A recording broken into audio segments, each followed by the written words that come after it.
আসসালামু আলাইকুম এভরিওয়ান, কি অবস্থা সবার, কেমন আছেন সবাই? আজকে শুক্রবার ছিল, তাই বাইরে গেছিলাম আর পুতুলির জন্য একটা নতুন খেলনা নিয়ে আসছি। আর এই যে দেখেন পুতুলি, নতুন খেলনা দেখা মাত্রই পুতুলি হাজির। তো এটা এখন পুতুলিরে দিব। তোমার খেলনা পছন্দ হয়েছে? পুতুলি আবার এই যে এই ধরনের ইঁদুর খুব খুব বেশি পছন্দ করে, যার কারণে এই ইঁদুরটা নিয়ে আসছে। আর এটা কিন্তু অনেক বড়, কিউট আছে। তো পুতুলের রিয়াকশনটা একটু দেখাই। আসো আসো আসো আসো, ওয়েট। তো এই হচ্ছে পুতুলে আমার সাথে সাথে ঘুরতেছে। নাও নাও নাও, এই যে।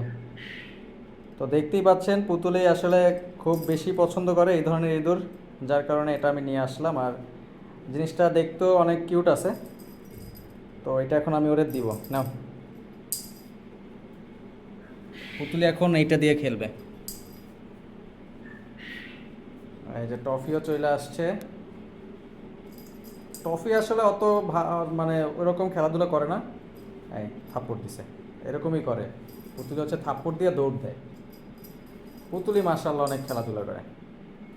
এই যে এখন এইটা নিয়ে আজকে রাত পার করে দিবে। তুমি খেলো।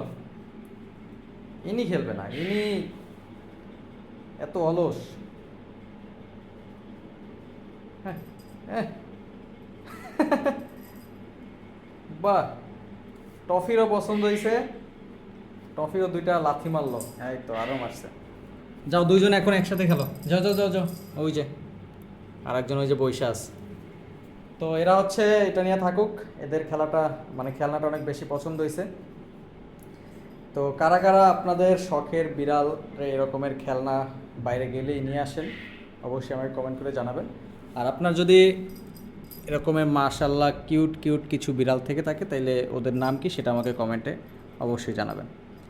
তো ভালো থাকেন সবাই, আল্লাহ হাফেজ, টাটা।